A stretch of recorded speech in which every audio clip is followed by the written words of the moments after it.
Well, hello, everybody. This week we are starting something new for our sermon series. We've been in the New Testament for a long time, and for the next 5 weeks, I thought we would dive into the Ten Commandments of the Old Testament. Well, we're going to start our time on Sunday by looking at the reason that God provides the law. Is it because God is punishing them?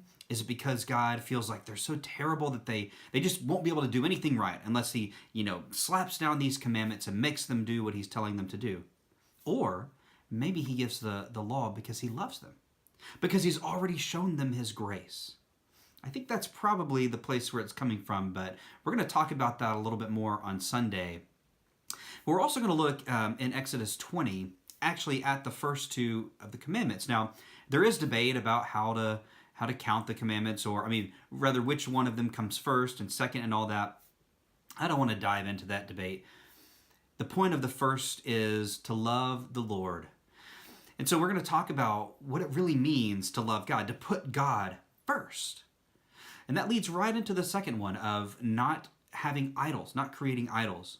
I think there's a very particular reason that God is asking the people not to create these images, not to create these idols, these things to worship. I actually think it goes all the way back to Genesis chapter 1, when God makes humankind in God's image.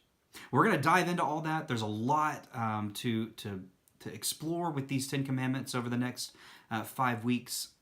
We're going to talk about how they relate to us today in our contemporary 21st century modern setting. How do these 10 commandments speak to us today?